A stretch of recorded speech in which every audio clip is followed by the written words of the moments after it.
Chapter 11. Sifting.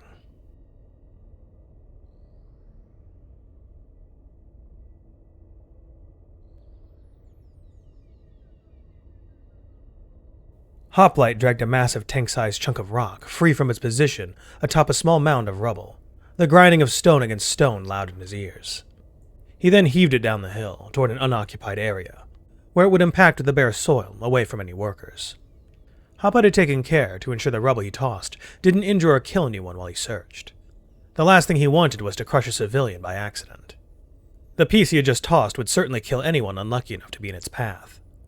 But again, Hoplite ensured that wouldn't happen. He watched as several other pieces of debris, both large and small, began falling down after the first rock he had sent down the mound. That initial tank-sized piece he threw began breaking into cloudy chunks in its descent, raining rocky shrapnel on the earth below. Hoplite readied himself in case the massive piece managed to create a small avalanche. With how it was smashing into other pieces of debris as it went, it could destabilize the whole mound. The chunk collided with the tainted dirt of the fiendwood, embedding itself deep into the sickly soil with a loud crash. The dirt that was kicked up from the impact plumed out in spirals, descending in the same fashion and somehow arranging itself upon landing into even further spirals. This was a sight he had grown used to after the first dozen times he had seen it, though he still had no explanation for how it worked. All he got from Lance was, the death spiral taints even the soil. Did that mean that this dirt could infect those walking about without a hazmat suit? If that were truly the case, then surely there would have been signs of spreading infection by now. But no one had been infected yet, as far as Hoplite could tell. These people seemed to understand how the curse could spread, and Gali had told him that the dirt could not cause significant enough pain to spread the curse. The mayor had said it as if the dirt would rise up and stab him if it could. While Lance seemed mostly ignorant of what made a fiend what it was, these fiend-dwellers knew a great deal. Firstly, only humanoids could catch the most dangerous strain of the virus, or curse, while animals for some reason could only catch a weaker variant. Those animals could die normally, but standard fiends could not. None knew as to why, but humanoid fiends simply could not be neutralized unless every scrap of flesh was burned away. Interestingly, they could also be sapient in incredibly rare cases. The death spiral curse didn't take away the infected person's sanity on its own. Rather, it was the effects over time that took their toll on the infected's minds. Every single pain or ache that a fiend felt after being cursed was permanent. It never healed, and the pain never faded. This pain would eventually snowball to a point where it would drive the fiend insane, the agony becoming far too much for them to bear. After they passed over their pain threshold, they would go looking for uninfected hosts to spread the curse to, rendered essentially mindless. The reason being this: if a fiend causes pain to any living thing not afflicted by the curse, their pains cease and their wounds heal. Eventually, they are driven by the agony they feel to cause pain and spread the curse by any means necessary, despite any previous moral standings. Anything to get the unceasing agony to stop.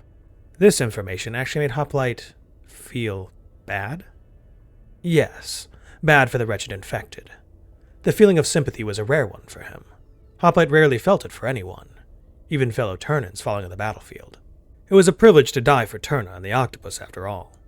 Yet, the thought of eternal agony that never faded, forever undying and just feeling that pain until you reached the point of desperate insanity? A cruel, cruel fate indeed. No wonder anyone infected committed suicide before the spirals could taint them. Hoplite shook his head to get his mind back on track. It was a small motion, one that would have been imperceptible to anyone but another Hoplite. He looked down into the rubble cavern that the large piece of debris had been blocking, only to see nothing in the darkness below. It had been 2 days now since he began his search for the shuttle, and he still hadn't found it. A team of men with pickaxes approached the chunk of debris Hoplite had just tossed aside, with pickaxes and handcarts, all with sheens of sweat at their brow that shone in the fading light of the day. It was like that across the valley on this side. Everyone that was free was out clearing rubble and breaking apart bigger chunks to be carted off. A small camp had been erected on this side of the fiend wall, with a guard patrol of defenders and tongues surrounding the worksite to ward off any new fiends that arrived from the south. The debris that was taken away was simply dumped in a large pile a good distance away from the breach. There had been talk of reusing the rubble to make a temporary wall around the camp, but Hoplite didn't know if that would ever come to be. His mind was mostly on finding the crashed pod. Whoever was in that shuttle would be wise to ration whatever they had. Otherwise, they wouldn't have lasted very long. Hopefully, it was an 8th arm pod. If it wasn't. If not, then Hoplite would deal with it as protocol dictated. Lance was far below, helping another elf woman, a tongue, lift a boulder that was many times smaller than the one he had just chucked. The tongue seemingly stared jealously at Hoplite's arms. Perhaps she wanted to be as strong as Hoplite. Moving around chunks of stone this size would surely impress Zod. He did not bother to tell her that moving the rock was mostly the suit's doing. Hoplite had barely had to exert his own muscles for the task. Lance herself just stared concernedly at Hoplite as she heaved the rock into a nearby cart. A broad-shouldered dwarf hauling it away as soon as the piece was added to the collection of other chunks. The dwarf huffed and puffed as he dragged the bowing cart, its wheels sinking beneath the massive weight of its load. A strong branch of mutation that one was. The strongest base human Hoplite had ever seen could pull that, sure, but there weren't many that could. The dwarf was broad across the shoulders, and quite plump, with a large gut that hung out from beneath a sleeveless shirt. He had seen other dwarfs occasionally, ones far broader and without the paunch. How much weight could the stronger ones tug? He turned his attention back to the pile, rummaging for a long while, until he heard a familiar voice call out from atop a significantly smaller rubble hill. A female voice. Hoplite checked his camera without turning, and saw the half-elf Twindle standing atop the rubble and wiping a sheen of sweat from her brow. "How goes it, Hoplite?" Twindle shouted with a wave. "Is that Lance down there?" She called, carefully descending the treacherous terrain. "I see you've cleared out most of the fiends already. We heard about it in the camp." As she finished speaking, the rest of her companions followed. The blond gold-armored man, S.T.A.L.K.E.R, rubbing his eyes with a lazy hand, staring annoyed at Theopolis as the old elf scarfed out an entire loaf of bread, promptly burping before asking for more. The pale man, Kidka, promptly offered Theopolis another loaf of bread from his bag. Before Theopolis could take it, however, S.T.A.L.K.E.R caught Kidka's hand with a deep frown that bordered on exaggeration. "No," S.T.A.L.K.E.R said simply, before letting Kidka's ghostly pale wrist free. "We have to save our food and not pump this worthless old fart full of everything we have," he shouted, adjusting his red headband with a growl. "But he's helping us," Kidka said with a small frown. "I mean, he's got to eat, right? He'll need his strength if he's going to guide us." Theopolis then began picking his nose, whispering inaudibly to himself while staring longingly at the morsel Kidka was packing away. The woman with the oddly symmetrical face, Nolvi, then came over the hill, fussing with her hair and sneezing. The sneeze was unguarded, falling upon the back of S.T.A.L.K.E.R.'s neck and forcing him to tense up with disgust. The two then began arguing, and Hoplite turned his attention away from them, seeing Lance jogging up to meet Twindle.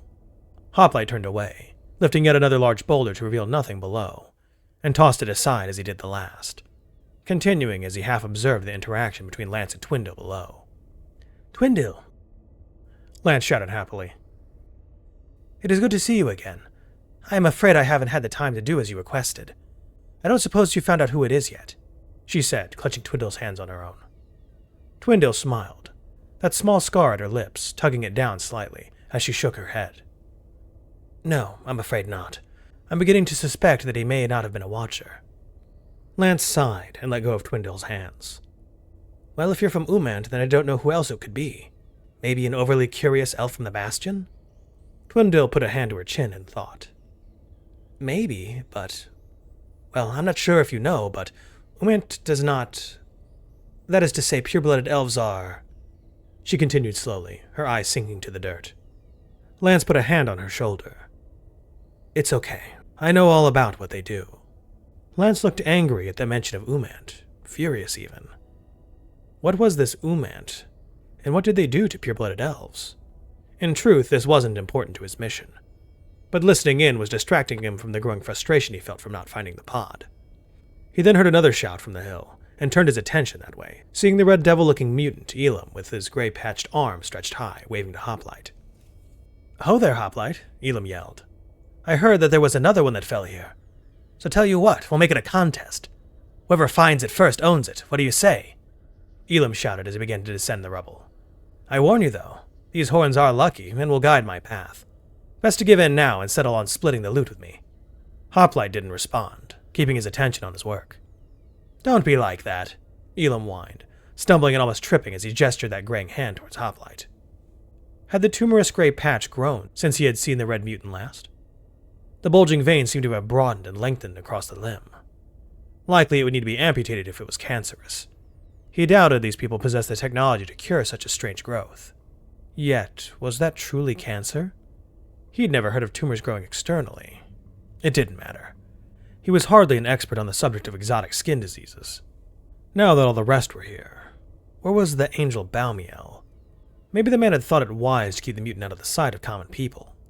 Hoplite could not imagine that even the locals of this planet would find it easy to stomach the sight of such an abomination. That was what made sense to him, anyway.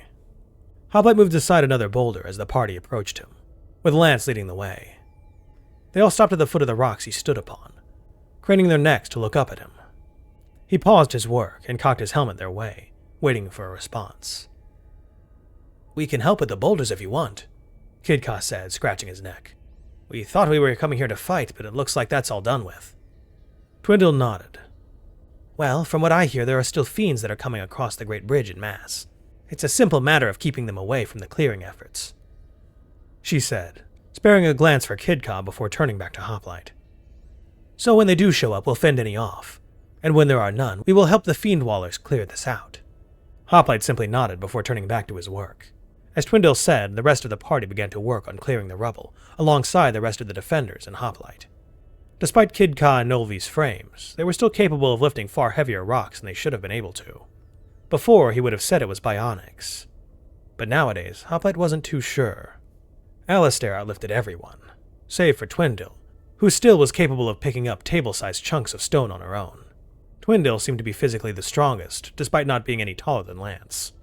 Certainly she possessed a wider frame than Lance, and was corded with lean muscle. But table-sized chunks of stone should have been too much weight for her to lift on her own. Elam didn't seem to be outperforming anyone in feats of strength, but he didn't seem to be tiring out, despite the intensity of the work. Theopoulou, for his part, did nothing, laying flat on his back to stare up at the darkening sky. Everyone besides Hoplite and the Misfits seemed to tire of the work far more quickly. They were keeping pace with Hoplite? How could that be? Nolvi didn't look like she was built for long-winded work such as this, with that slight frame and those thin hands. Something to think on while he worked. An hour passed of digging through rubble, putting the debris on carts to be tugged away, and being frustrated until S.T.A.L.K.E.R suddenly called out, "I am sanctioned! I'm an S.T.A.L.K.E.R and I must summon my Eidolon. Do not panic," S.T.A.L.K.E.R shouted from atop a rubble mound 100 paces from Hoplite. Many fearful eyes turned upon S.T.A.L.K.E.R as he began to summon forth what Hoplite presumed to be Baumiel. Just as the creature had vanished days ago after that encounter with the fiends, it appeared in the blink of an eye, looming tall beside S.T.A.L.K.E.R. With that creature helping him, S.T.A.L.K.E.R would have been able to work much more quickly. So why wait until now to summon it? Why not just announce himself as sanctioned beforehand, so the work could get done faster?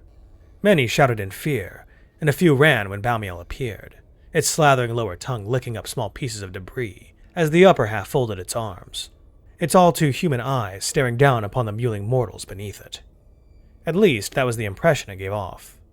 S.T.A.L.K.E.R pointed to a jutting section of rubble, and Baumiel complied, its two lower arms gripping the stone and dragging it away, to reveal a glint of gleaming metal.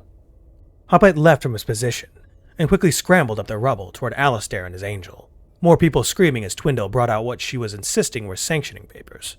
Some people stopped to look at them, others still ran, screaming Pillarborn or Godling in sheer fright. Ignoring their screams, Hoplite topped the hill, seeing what Baumiel had revealed beneath its feet. He saw the crimson octopus insignia on the door, the symbol of Turna. He quickly began digging away more rubble, clearing away whatever rocks buried the shuttle before gripping the lip of the door. Hoplite strained, dragging it out with a screech of metal scraping against stone. Many of those who didn't flee at S.T.A.L.K.E.R.'s proclamation clutched their ears and did not let go until the pod was finally level atop the hill. It had been horribly damaged in the fall. Twisted metal and jutting cords, barring what should have been a smooth surface. The tungsteel alloy that made up the pod should have only suffered a few dents, even after the collision. So how had this happened? It doesn't matter. Focus. He entered in the pod code used for the Sparrow, but not even the beep of him pressing the keys could be heard. This shuttle had lost all power. Unsurprising given the damage it had received. Hoplite gestured for S.T.A.L.K.E.R and Baumiel to step back as he gripped the edges of the door. Hoplite had to do this once before, when one of these pods lost power on him 30 years ago. It was rare, but did happen occasionally. Again, Hoplite strained, his fingers denting the metal of the door, until he could get a good enough grip to peel it away. Which he did, tearing the door completely off and setting it down haphazardly next to him. The bent metal slid away, clanging down the hill as Hoplite stared into the darkness within the pod. If there had been more sunlight to see the interior of the shuttle, He was sure Alistair would likely be retching more than he already was. A pale corpse lay flat in the middle of the stinking shuttle, cheeks sunken in beneath a full black beard. Behind it were the corpses of several turned-in Marines that were stuffed behind the cockpit's entrance. Fluid leaked from the slightly parted door. Raw sewage, blood, and entrails now seeping out across the floor of the pod, now that it was leveled. It rolled across the body in the middle of the pod, and Hoplite was shocked to see it raise its head, staring in apparent disbelief at Hoplite. The Marine's black armor was stained with every bodily fluid imaginable, and his white flesh was beginning to yellow. Black bags the size of quarters swelled beneath his bright blue eyes that looked hollow with despair, before recognizing Hoplite for what he was.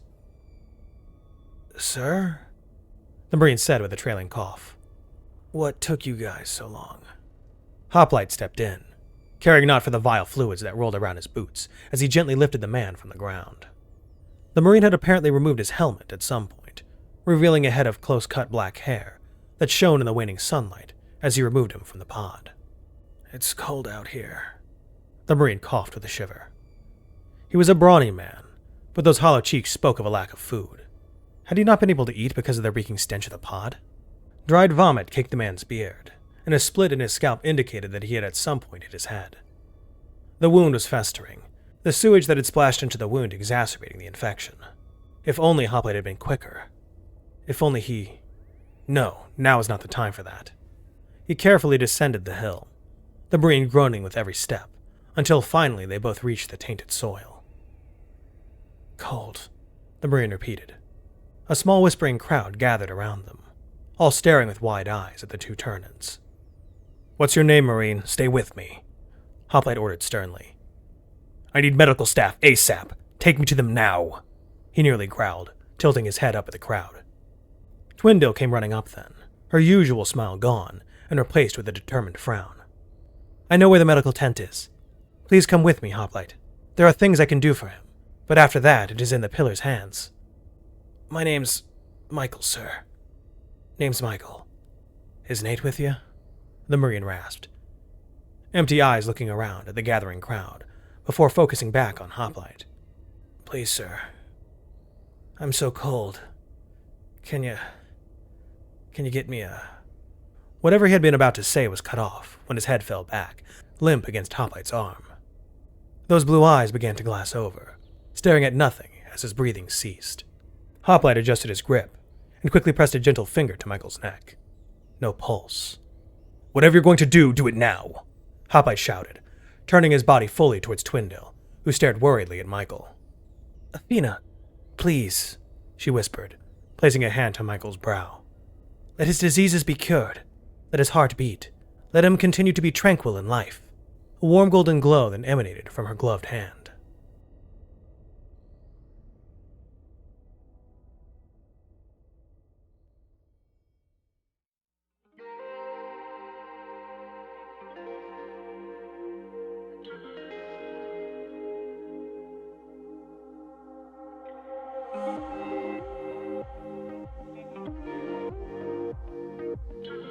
If you're new here, welcome aboard. Check out the description for the story, and join the Discord if you like. Consider supporting the channel and the author as well.